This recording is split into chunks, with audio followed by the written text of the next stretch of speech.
8:30 na guys, and we're on the way to school na. Slow down Ki. Gusto daw niya mag-scooter kasi maganda yung panahon.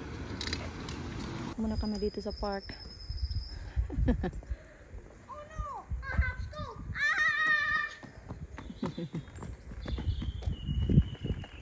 Malate na tayo nito, Kira. Nag-stop na naman pa dito sa isang park. Tingnan nyo, lapad ng park dito. Hindi naman to ganun, hindi, yung park na to hindi same doon sa kabila. Doon malapit sa bahay. Ito kasi parang football area to. And then, kunting park. Tingnan nyo si Kira, oh. 8:40 na. So, hindi pa kami nakaalis. Pero malapit naman na kami sa school. Kira, naglaro pa talaga, oh. 11:30 pa naman yung pasok ko, pero wala namang rush. Pero kailangan na namin pumunta. There you are. Kira, let's go! Tingnan nyo, oh. Dito kasi kami dumaan sa may mga ano ba, grass. So, tingnan nyo naman yung aking sapatos. Punasan ko yun mamaya kasi nalabhan ko na to. Ay, grabe, ang lamig na naman. Nandito na ako sa bahay. 5 minutes ago. So, yung gagawin ko is, lalabhan ko tong sa pinikira. Ito lang yung lalabhan ko. Kasi hindi naman dito natutulog si Kira. Natutulog siya dun sa kwarto namin. Kaya balak naming ibenta to sa Facebook. Itong cabin bed niya. Papalitan namin siya ng single bed. Para kung minsan kasi, pag doon siya natutulog sa kwarto namin, ang init. Kasi diba, sikip.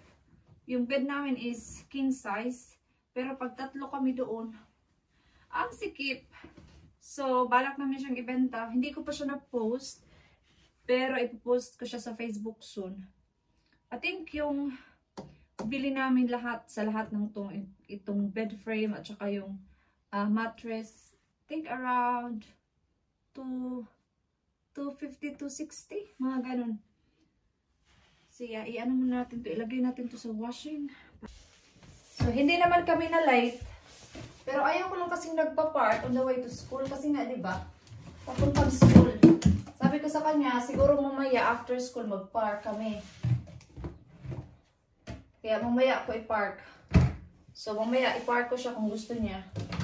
I-washing muna natin to kasi magkakape ako. Tapos nag-washing to. Kunti lang naman yung labahan ko.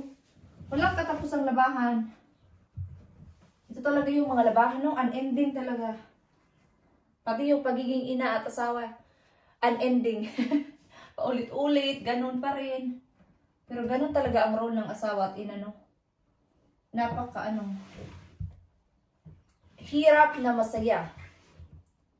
Pero I'm not complaining. Pero ganun talaga, no? Yung love is iba. Pag ina ka na, tapos asawa ka na, nag-iiba yung priorities mo.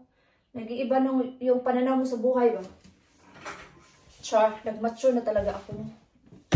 Mag-washing na naman tayo. Walang katapusan talaga itong paglalaba na to. Normally, naglalaba ako every 2 days. Pag puno na. Minsan, every 3 days. So, tapos ko nang inon yung washing. So, ngayon is, mag-timpla ako ng kape. Kasi nagutom ako.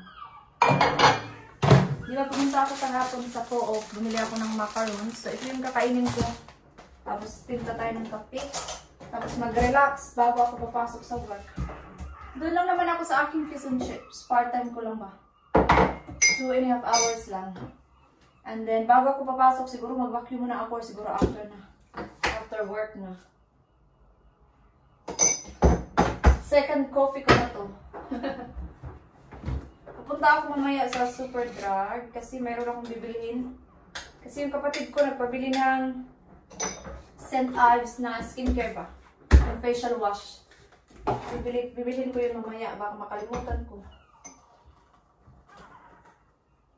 Para sa Sunday or sa Monday magpack na ako ng aking maleta.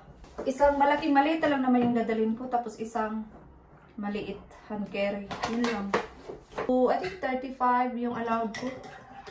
So, marami na din siya. Medyo mabigat na din yung 35 kilos.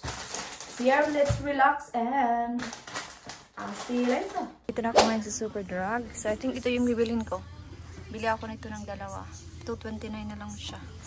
Kaya so dalawa yung bibilin ko or maybe isa-isa. Ito na. Bayad na ako. Bibili pa ako ng dalawa next week. So, galing na ako doon sa work, guys. Tingnan nyo. Meron na naman akong fish and chips. So, ibigay ko to doon sa isa kong work. Nabigyan ko na sila nung Friday. Bibigyan ko na naman sila ngayon, Monday. So, dito ako dumaan. Shortcut kasi to doon sa town. So, yan, oh. Town na yan dyan. So, yung work ko is 2-3 minutes walk lang to my other job. So, katatapos ko lang kumain ng lunch. Nagutom kasi ako. So, ngayon is hugasan ko na itong mga kinainan ko. After kong pumunta sa, di ba nag-drop ako ng fish and chips, pumunta ako sa ATM. Sa bank ba, sa labas ng bank. Tapos, dumating din yung ka-work ko. Katatapos lang din niya mag-work. So, nag-usap ko na kami. Pagkatalikod ko, sabi ko, parang may kulang. Parang may something talaga na kulang. Yun pala, nakalimutan ko yung aking, bank card. Binalikan ko agad-agad siya dun sa labas. Buti na lang, walang sumunod sa akin.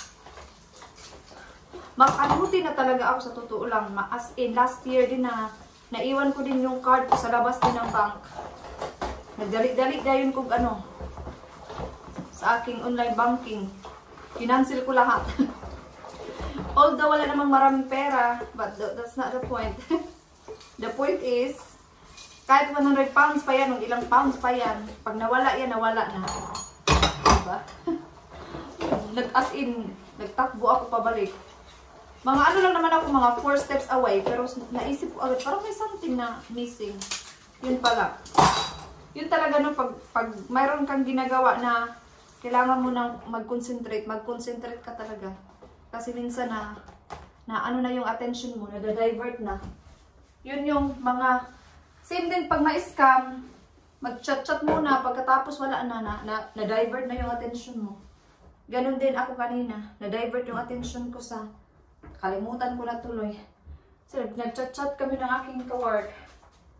Kasi katatapos nga lang niya nag-work. Tapos magsundo na din siya sa anak niya. Yung isa ko kasing ka-work is, yung anak namin is magka-classmate. Kaya, sunduin daw niya. Si Kira kasi yung magsundo sa kanya is, yung lola niya. Si Kira kasi after pasok, may school. Pupunta siya doon sa lola niya, pero uuwiin siya after school. Hindi yan siya pupunta sa lola niya kasi, parang gusto, kasi di ba sabi ko mag-park kami. So baka i-park ko siya, or pupunta kami sa town, mag-ice cream. Mag-vacuum muna ako ng sahig kasi hindi ako nakapag-vacuum kanina. So, 4:45 na. Ako ay mag-start ng magluto ng dinner. Pasta kasi yung gagawin ko. Kaya lulutuin ko na lang siya. Para pagdating ni Dave, kakain na lang kami. Maaga pa. Siguro mga 5:30 pa yun siya.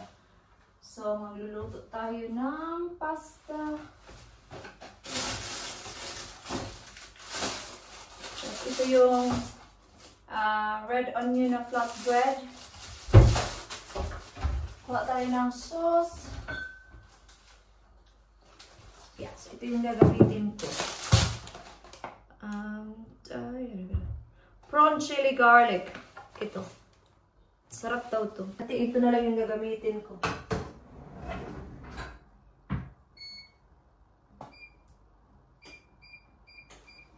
Pakuluan muna natin yung pasta ng mga 4 minutes lang daw. Bago tayo magluto ng sauce para hindi ko na siya hugasan.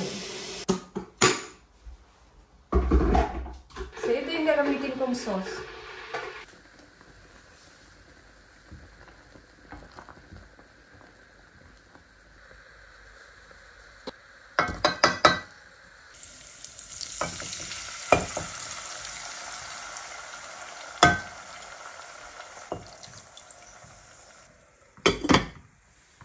So, pakuluan ko lang muna siya and then ilagay ko yung pasta. Ito yung pasta. Pinakuluan ko lang siya ng mga 3 or 4 minutes lang. And then, ito na yung bread. Ilagay ko to dito sa oven pag malapit na si Dave. Kasi mga ano lang naman to, mga 5 minutes lang naman to. Nagsawa na kasi ako sa chicken all the time. Beef, ganun. Sabi ko, magpasta naman kami no for a change. So, kaya nagluto ako ng pasta. Kumulo na siya. Iniba ko kayo ng angle kasi lagi na lang dito or dito. Pinhainaan ko lang kasi mga 20 minutes pa yung Dave.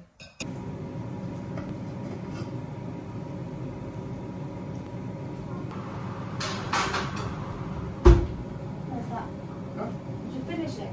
Yeah, I didn't want to go. Is it good? Yeah. I washed it at work. Oh. Just chuck it back in there. I've still got one for tomorrow. What?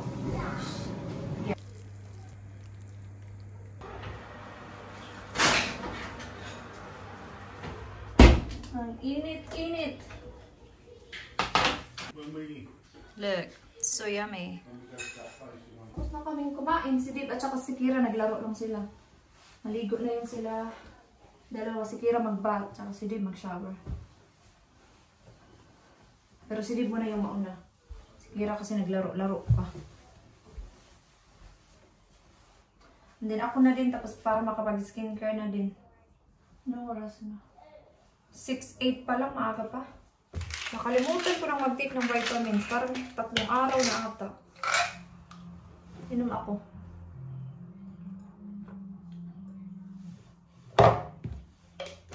Nabasa pa ako.